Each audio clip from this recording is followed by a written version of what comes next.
Hey, welcome into another episode of the Seahawkers Show with your host, Todd Fox. I'm wearing this beautiful green jersey, my Bobby Wagner color rush jersey as the Seahawks come off an impressive, no, I'm not going to say impressive, a freaking heart-stopping, butt-clenching victory at home. Another good primetime game like the Dallas Cowboy one was his game of the week, and then you had the Sunday night game against the Patriots, which was great, the home opener.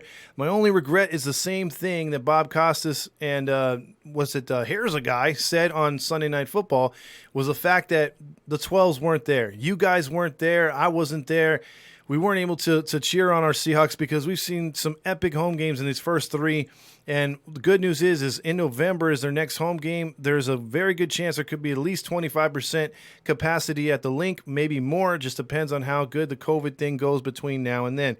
With that all out of the way, real quick before I dive into highlights and tell you a little bit of my thoughts on the games, the keys, and to success for what Seattle did and what they did wrong, and vice versa for the Vikings. Please like and subscribe. Tell a fellow Seahawk fan about the show. Please, if you like it or if you have any kind of feedback you want to give me, hit me up in the messages. You guys have been awesome at that. And the ones that have subscribed, thank you so much. Thank you for watching as well. So with that all being said, this game was epic. And I predicted on Thursday on the preview show that the Seahawks would get this one by 11 or more points, pull away in the second half. I was really concerned with the Dolphins the week before, but they played the bend up and don't break defense. In this one, I just felt that the Seahawks were just much better than the Vikings, but for whatever reason, the game plans did not add up in the first half and for most of the football game, and we'll get into that as we go along. So with that being said, a very important victory as these divisional games come up against the Rams and 49ers and the Cardinals next actually in 2 weeks. So they get to rest Jamal Adams another week. Guys like Dunbar who've been nicked up with knee injuries and whatnot get an extra week of rest. Just hopefully everything works out. We have no COVID slip-ups and we'll be fine going into that game against the Cardinals. 5-0 is a huge step for this team, first time in franchise history. So way to go Hawks. And so as we get into this game right away, the Vikings did something really different from what I thought they were doing. Last couple of weeks against the Texans and against the Titans, they had run the ball and established the run. That set up the play action, and that's why Jefferson went off. I was scared of Jefferson. Now, they held him in check. It was Thielen that went off for the Vikings, but in this game, the running game between Masterson and Cook was tearing us apart in this game. I didn't think they'd run the ball, but to start the game, the passing opened up the run, as we'll see right here as the Seahawks get the game going on Sunday Night Football in rainy Century League Stadium. In the game last week. Play action, good time for Cousins to throw. And that's just a good catch. This play is a little inexcusable because you have a 3rd and 11. I hate when the Seahawks do this. And, you give up a little. If you're going to play zone, you got to make the stop. If you're going to give up the yards in front of the yard marker, make the tackle. And they didn't. He had the angle, and he got the first down. 4-man rush, good protection. Fire to the outside, and that'll be caught by Chad Beebe. Cousins under pressure this time, slides to his left and throws, completes it but short of the first down. 4th and 2 right here. He could have stopped him too. And Cousins in the pocket, fires a little bit low. But and that's a product of a 1-3 team. You don't want to go 1-4, and you don't want to get off to a bad start. You're on the road. You go for it, and they got it, and they got the first down. Kudos to them. it is Justin Jefferson. The whole team did a season ago. 22nd overall pick. Cousins fires to the sideline as an open man there. Again, 2 plays where they had open mans coming back on the curls on the play action. I was still wondering why they really hadn't run the ball up until this point. As far as how were they getting separation? Why were we playing so far off? And then Cook just it destroyed us the next couple plays. From the 18. Toss back here. Room to roam to Cook. And he'll pick up a first down, taking it to the 8-yard line. From the 8-yard line. Big hole and a touchdown for Dalvin Cook. So that was 7-7 right there, or 7-0 right there. Dalvin Cook just walked it in, and right there I was getting a text from a friend who's a Viking fan and trolling me saying, "Look at that! You said you were going to stop us on the run. You got a touchdown already on it. We got a touchdown on you already." So right then I'm not sweating it too much, but I'm still a little concerned. I don't like the fact that we're giving up points. This might turn into a shootout. But then Seattle's first offensive drive looked pretty good for a while. 31 3-yard line. Carson. Stay on the field a lot longer. Griffin in Dallas and Hunter is hurt. Pass is caught. Play action over the middle of the 50-yard line. That's DK Metcalf. And Mikey Potty not playing in this game. Had some back spasms. Simmons takes his spot. Wilson, room for Rome, fakes a throw, and Russell Wilson all the way to the 30-yard line. Now, I'm feeling pretty good about it, but when right here, it's 2nd and 13. They had taken a 3-yard loss on a run. The Vikings would get three good sacks in the first half, and it really killed Seahawk drives. And in the first half, Dwayne Brown and the right tackle right here was getting killed on the pass rush. They were hitting Wilson. He was hit several times in the first half. They would have to shore that up in the second half. But in the first half, I mean, the Vikings had their way with the Seahawks line, and this is what hurt right here. Seattle's first possession. 2nd and 13, the deep drop. Wilson surveys, look out, and he is in the grasp. 3rd and 20. Now, here's what I don't like right here. Now, if you're obviously going to give up on trying to get the first down, it's 3rd and 22. You're on their side of the football field. You need to at least get to the 35, which is right here. Get a quick slant, do a screen, do anything. Don't run this play with Travis Homer. And they run the play with Travis Homer. It only gets 1.5 yards, and you're basically just saying, okay, we're going to punt. You might as well just punt right now, because this run play wasn't going to work, and it showed. Now Travis Homer comes into the backfield. And they give it to him. What annoys me on that play, too, is Wilson was actually, if he would have carried it and kept it to the left side, he had a room for like 7 to 8 yards. That would have gave him a field goal opportunity for Myers. So we fast forward to the second quarter right here, 7:19 left to go. It's already 10-0 Minnesota. Seattle trying to do something on offense. Wilson deep in the pocket, and he's going to get spun down by Eric Wilson. So this play bothers me right here because obviously you have a young, inexperienced receiver, Swain, right here. They're willing to play this far off with inexperienced corners, and they've been saying that all night. The Vikings have good safeties but inexperienced corners. They're giving him this much room. He should at least run here, turn around, do a Lockett-like route, but he's not experienced, and he should have caught the ball and turned back and tried to get those yards per catch. Not only did he miss the marker, he just went out of bounds, and this killed yet another drive. 3rd down and 16. Wilson's going to fire on the near side. Caught, but short of the first down. No need to run out of bounds right there. You're not trying to stop the clock. So that kind of killed that drive right there. We punt the ball back to Minnesota, and at this point right now, I'm turning off my phone because I'm in a group chat with Seahawks fans. We're all losing our crap at this point and starting to say, crap, dude, we're just not having it tonight. Minnesota's dominating on both sides of the football.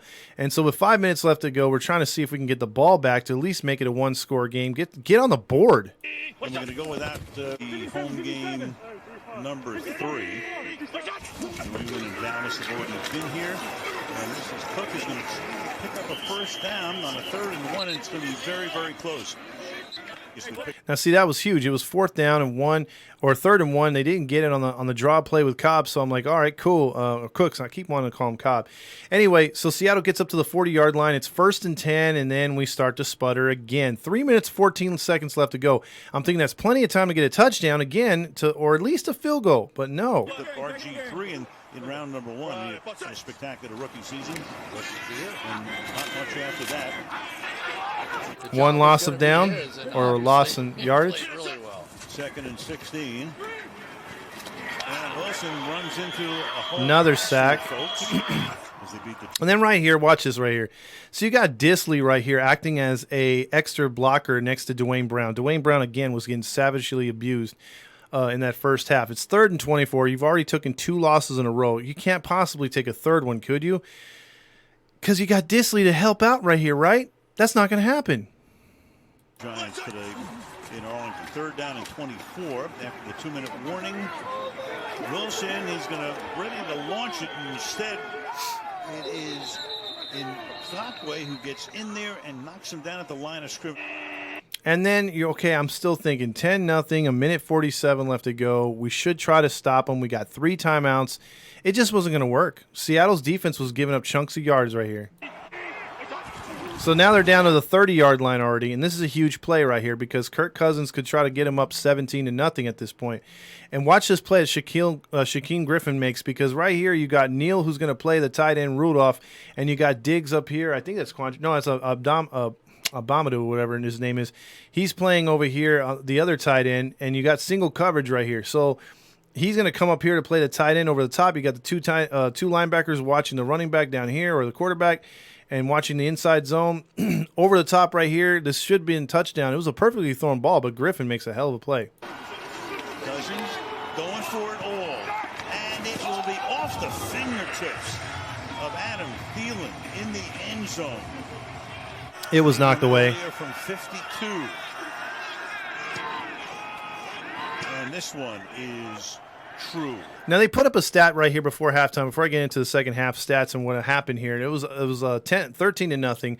Russell Wilson in his time since 2012 has been shut out 6 times. This was the 6th time he was shut out under the Pete Carroll era. Obviously, Pete Carroll being his only coach, but he'd only been shut out. This is the 6th time up into that point.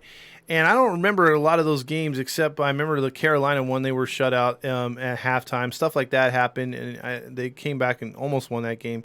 But the point being is the fact that they had played a lousy first half. And I remember telling my Viking friend again at halftime when I picked up my phone and was chatting with the rest of the guys on the Seahawks pages, we're lucky to be only down 13. I mean, this game feels like it's 28-0.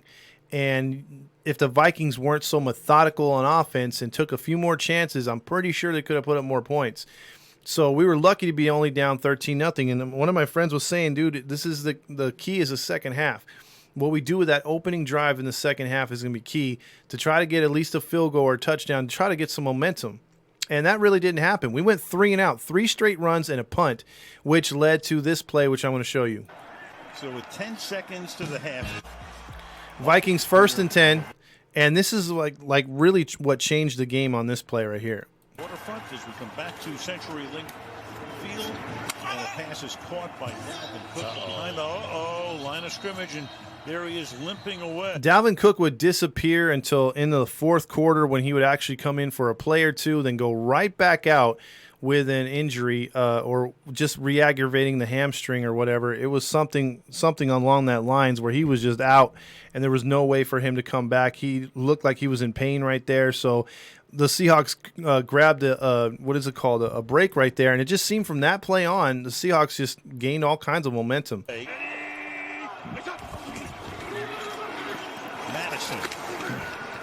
So Madison came in, and Madison would fill in this game very effectively for the Vikings later on as the time went by. But 12:21 left to go. The Seahawks get the ball back, and they put together their best drive of the game so far. Picks up 6. There's no such thing as 110 yards as far as we know. That's from Canada.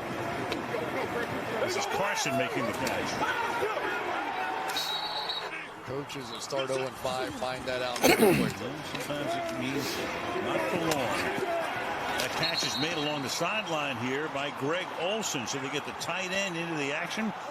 And they got the tight end in the action big time right there. You get Olsen down here for 20 yards, and then you get a 19-yard touchdown to our boy Disley, who just made a nice route. He took the linebacker to the left side. The receiver, Lockett, came over the middle. There was nobody up here. One-on-one coverage.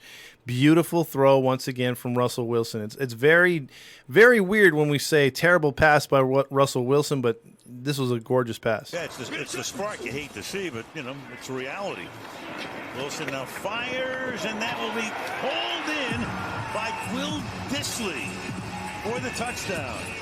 Now, at this point, I'm feeling really good because after all the crap from the first half, the disappointment, the trolling from other friends, the fact that we're 13-7 right now, I'm feeling really good. You got an entire half to get the lead and to put some points on them. And I thought at this point, if we can get ahead of them, we're going to stay ahead of them. And then check this play out right here.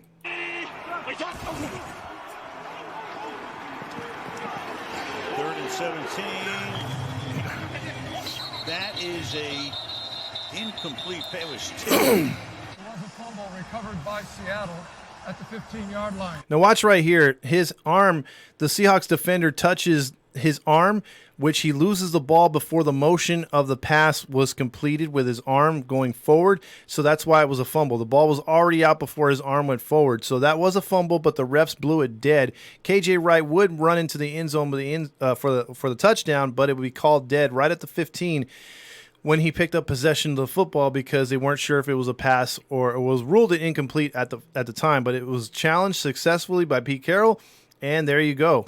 It will be their ball, 1st and 10 at the 15. We have some That led to this beautiful pass. real weapons for this end of the field. 2nd and 8. Wilson fires, and that is caught by Metcalf for the touchdown. That's a bad man, dude. Metcalf is a hell of a receiver, dude. I mean, like, if this guy is playing for Dallas, the 49ers, the Giants, or if he's playing for, even Green Bay or somebody like that, like if he's on one of these teams that has, or Steelers, this guy's a god in the NFL. But because he's in the Pacific Northwest, if you remember, Russell Wilson was putting up fabulous numbers from the start. Remember, he was drafted under, which they said Robert Griffin and also Andrew Luck, and they were saying Andrew Luck's supposed to win like 3-4 Super Bowls. He didn't get one. They were saying Robert Griffin's going to win a couple Super Bowls. He didn't get none. He's out the league, or he's a backup third string. Andrew Luck's out of the league. This guy's been consistent from day one. He's been a hell of a quarterback since day one, and he has to. Not only do you have to earn it in the NFL, you almost have to doubly earn it being a Seahawk for whatever reason. You don't get the respect that you do. You know what I mean? Like, you have to do something spectacular like Marshawn Lynch to be, well known, or you have to run your mouth and back it up like Sherman did and stuff like that, the LOB. And it's just, I don't know if you guys get the same feelings as I do, but Metcalf is going to have to do that, for another season or two before anyone calls him elite. See, everyone's going to give things to CeeDee Lamb in freaking Dallas. They're going to say he's a next rising star. Big. They're already calling him the next big thing. He's had drops too, just like Metcalf. But will he put up the kind of numbers that Metcalf did last year? I don't think so, especially now with Dak being injured. So the point of this story is Metcalf has already arrived. He arrived last year, and I think he's just going to be even better and better this year. And next year, watch out. But, dude, so far, he got his touchdown here. I'm feeling great, 14-13, and then it just kept working. Look, 3 touchdowns in 2 minutes. I'll take that. For so long. Check this play out right here. Back in the game. Fake to him. Cousins throws, and that's going to be picked off. KJ Wright. KJ Wright with a one-handed pick. That was like a basketball type of interception. That was great. So it's 14-13. They're down here already in the red zone. Short field for Russell Wilson. And then this was like a mini beast mode run right here by Carson. Inside the 30 to the 28-yard line. Take over the 29-yard line. Carson with the first down and more, and all the way into the end zone for a touchdown. Chris Carson breaks away from Harrison. Now, if you're a Seahawks fan, you're feeling great. But then you remember you have the Seahawks defense this year. So it's 21-13. All you're doing, it's sort of like in baseball. When you get a couple runs, you put a crooked number up there. You want the pitcher to come out and defensively give you a shutdown inning and stop the bleeding, or don't allow any bleeding, and that way you just take control of the game. Don't let the game get close again. They did.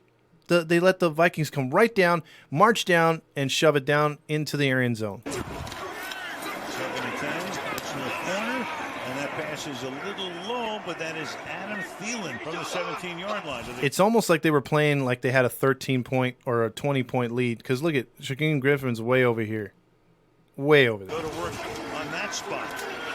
Cousins fires over the middle. That's going to be caught inside the 5-yard line. I mean, why play 15 yards off the ball? I just don't get it. This is the 11th play. They've gone 74 yards. Again, you should be bump and run with these guys. Bootleg right, throws, caught, touchdown. Adams. So fortunately, it's 21-19. They didn't get the 2-point conversion, so you're still up in this point. Right here, look at the total plays at this point. 71-35. It's 2-1. They're running the ball. They're doing everything right. There's 8 minutes left in the game. I'm getting nervous because I'm like, please don't score. Please don't score. 3rd and 1. This is a key play that they don't stop, which I think they should have ran this on 4th down later in the game. I'm glad they didn't. Is in. Madison is the back. He's going to keep it himself and should have the first down. Then here's Thielen again. Second down and goal. Fake toss. Cousins to the end zone. Caught. Thielen takes it in for the touchdown. 78. Okay, so now we fast forward again. The Vikings got the ball again. And they score that touchdown. I'm not feeling good. It's 26-21. It's 4:20 left to go in this football game. They have just run it down our throat. They got the ball way back. They had 2 drives over 90 yards in this game. They had the ball way back in the end. You know, we punted them deep. I don't know if it was particularly this drive, but I just know this drive started way back in their zone. And they're just taking 5 to 7 yard chunks. And here's another play where they get another first down. They start working the ball into our territory, running that clock. We only have 2 timeouts left and the 2-minute warning. Now, at this point, I'm thinking, please, they're already in field goal range. Just try to, if they got to give up a field goal, give up a field goal. Fine, dude. Let's give Russell a chance to tie the game, with a touchdown, 2-point conversion. Just give us a chance. If they score a touchdown here, it's freaking over, dude. It's just over. Or they could just run the clock out. Yards tonight. And a few more here from Madison. Same class. 2nd and 16, I was shaking my head on this. 2nd and 16. A lot of room here again, and running inside the 10-yard line is Michael Boone. Now, obviously, these next 2 plays are a testament to the bend don't break defense. If one of these plays does not work at all during the game, then this game's over. Seattle loses the game if one of these goes. Now, this is a reverse to Thielen. It's a questionable call. Either way you look at it. 3rd and 4, the way they've been passing in that zone that the Seahawks have, questionable that they did not try to throw the football here. The play almost worked. Now, it was stopped at around the 10-yard line. They had him back here. He broke free, but they made a tremendous hit to hold him to a 1 yard, 1 yard short. Fake it to him. Give it to Thielen. On an end around, Thielen staying inbounds. He's a little short of the first. Diggs missed that play, but the two linemen came all the way over to make the stop, and that was great. It's the worst thing that happens. So here we go, 4th and inches. Now they've successfully been good on one and not on the other. I thought they were going to quarterback sneak with Cousins. It just seemed to work so easy to play before, so I was thinking they were going to do it again. But right here, they give a run to Masterson, and he stopped short on 4th and inches, because right here, if you're the Vikings Zimmer coach, you know that if they get the first down, they don't even have to run another play. They could just down it right here. The Seahawks are force them to call one time and they get down at the others, or they could just run a play. But this game is officially over if they get the first down. There's no other way for the Seahawks to stop the football. So they're going for the jugular, and as they should. They could have kicked the field goal, hindsight being 2020, but when you're 4th and inches, you got to go for it, and they did. And Seattle just somehow came up with another Cam Newton play and got the stop. Seattle's got to go 95 yards. Meanwhile, did they stop him? It's going to be that close. And the line judge comes in and says they did stop him. Now, right here, you stop them, and like Al Michaels was saying, you have 95 yards now. But this isn't the Minnesota Vikings defense from 3 years ago or 2 years ago where they were really solid. This is a very young defense that's been remade because of all the terrible salary decisions that the Vikings did. Right here, though, I don't like this when they show stats like this, because they usually do this for field goal kickers and other things. Russell Wilson, 29 career game-winning drives in the 4th quarter or overtime, most in the NFL since 2012. Usually when they say that, it's usually a kiss of death, so I'm like, damn it, why do you have to show that? But Russell Wilson says, you know what, I had 29, I want 30. Check out this drive. We're going to show almost every play of this game-winning, thrilling drive.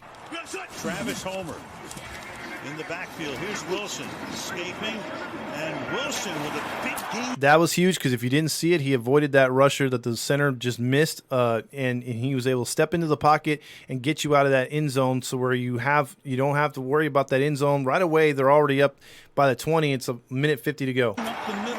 Harrison Smith up on the line. He backs up right now. Wilson looking to escape. Throws on the run. And that pass is near nobody. Here's a huge play right here. So right here, I think this is a mess up right here. Harrison Smith is the safety. Now, if he fades back and he actually fakes the blitz, and the Vikings actually faked the blitz. Now, the thing is, they come with 5 guys. They drop back, so they're trying not to allow the middle of the field to get beat. They don't want the first down, obviously. It's 4th and 10.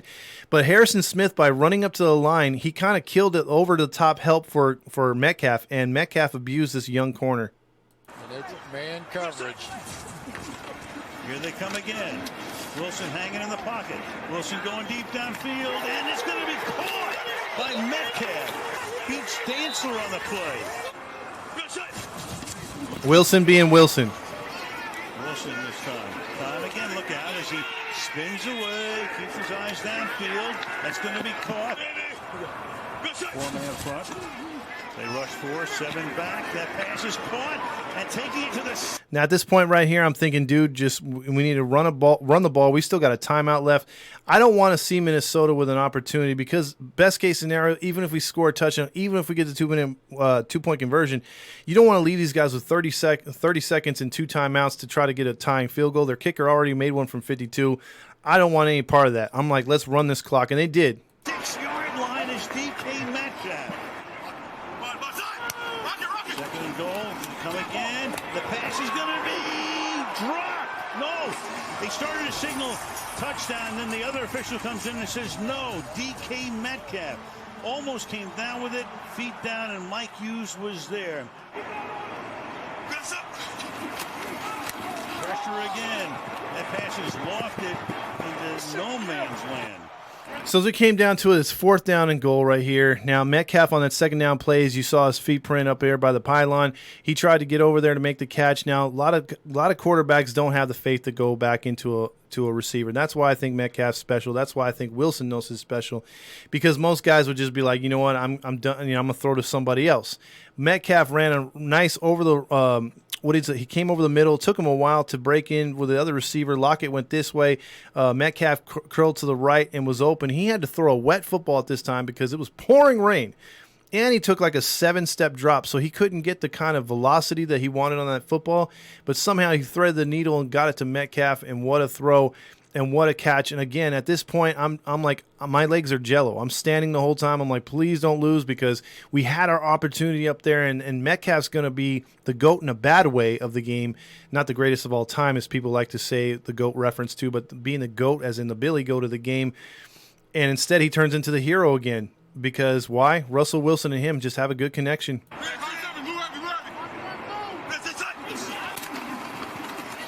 Wilson surveys, fires, and it is going to be caught by DK Metcalf for a touchdown.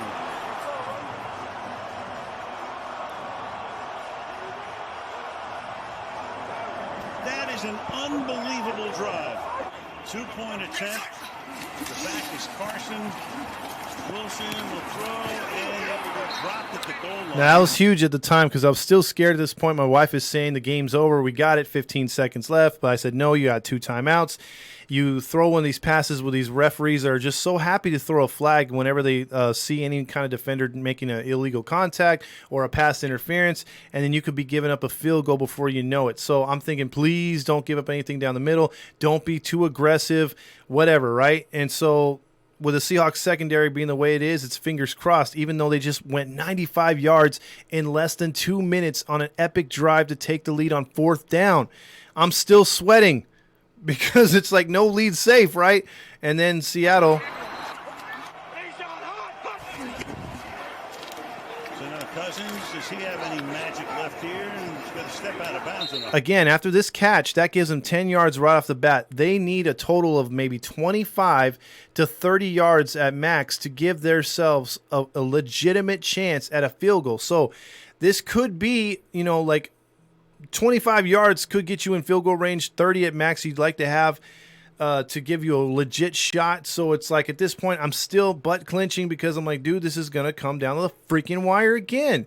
But thankfully, a call that should have been an incomplete pass winds up going our way, even with a replay. Murray does Rudolph.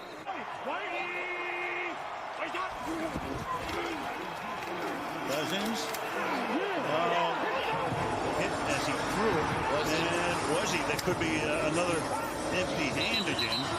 And what are they going to call this one? You got I believe this is an incomplete pass. I did too. In contrast to what we saw earlier when he did not have control of it. And Correct. it was After terrific. review, the ruling of fumble stands. Therefore, the game is over. And Russell Wilson completes his 30th NFL fourth quarter comeback, which is most obviously since 2002 or 2012. I'm sorry. And then DK Metcalf easily player of the game. That was awesome touchdown right there. And there's your final: Seahawks 27, Vikings 26. Let me go over some of these stats before I get out of here real quick. The stats were just incredible. The first downs in this game, the Vikings had 31 to the Seahawks 18. That's terrible. They were also 6 of 14 on third downs, while the Seahawks were 0 for 7. Fourth down efficiency, the best was 2 for 3 when they stopped them on that third one. That was amazing. Seahawks were 2 for 2. That was huge again. Total plays were almost 2-1 again, 83 to 52. Total yards given up were 449 yards. So again, 450 given up by that defense. 314 for the Seahawks, even though it didn't even seem they had that much. 11 drives total for both teams, and time of possession again 2-1, 40 just under 40 minutes at 39-28. Seahawks had 20-32. So it just goes to show you that the Seahawks were outgained, outplayed, outcoached in some ways, but the Vikings didn't take advantage by scoring all them points. They left a lot of points on the field. They could have gotten more. With all that time of possession, you got to be dominating the score, and they did it, and they left the door open. The Seahawks took advantage, especially with the turnovers. Kirk Cousins, his numbers for the Vikings first: 27 of 39, 249, 2 touchdowns, 1 pick, 3 sacks. Madison came off the bench for Dalvin Cook, who got hurt, had 20 carries, 112 yards. That's inexcusable by the Seahawks defense. Dalvin Cook, when he was in there, was 17 carries, 65 yards, and a touchdown. Receiving, Adam Thielen, 9 catches, 80 yards. The key in this game, Josh Jefferson only had 3 catches for 23 yards. They shut that rookie down after he had 2 amazing weeks. Russell Wilson finished 20 of 32, very pedestrian, 217 yards passing. That's because they didn't have the ball very much. But he still wound up throwing 3 touchdowns and a pick that was very odd for him. He was sacked 4 times. It felt like he was sacked 10 times. He was the leading rusher, also 5 carries, 58 yards, a 19-yard long, obviously on that last drive. Chris Carson, 8 for 52. He had a 29-yard long run, which was that touchdown. And the receiving came down to DK Metcalf, 6 catches, 93 yards, and 2 big touchdowns. He was targeted 11 times, however. Tyler Lockett was only targeted 5 times, had 4 catches for 44 yards. Very quiet for him for the second week in a row. Chris Carson had 6 catches, so they were distributing the ball out to him a lot because there was just nothing over the middle. The receivers really weren't making no plays. So, and then Barton with tackles led the team with 14. So what I take out of this is we're 5-0. We're very lucky to be 5-0. Let's just enjoy it. We have a bye week and get guys like Adams back healthy, Dunbar and others. Like I said, offensive line always and defensive line always has little nagging injuries. So let's get everyone rested up. No COVID issues. We'll be ready for the Cardinals. I'm feeling good about that game. I'll do a breakdown at about not this week, but the following week, like on Thursday. But in between, I'll try to make a couple retro videos of some Seahawk players from the past, and just to throw that out there on the page, keep the content going. Again, like and subscribe to the page. Tell a friend. I really appreciate you guys leaving comments on the page, and also just sharing or the ones that have subscribed and watched. Makes me feel like a rock star. I'm just trying to have fun and just trying to be a beat writer someday. So with that being said, Hawks win. Go Hawks. The fans should be back soon. So we have that to look forward to. Love you guys. Go Hawks. 5-0, baby. Doesn't it feel good? 5-0.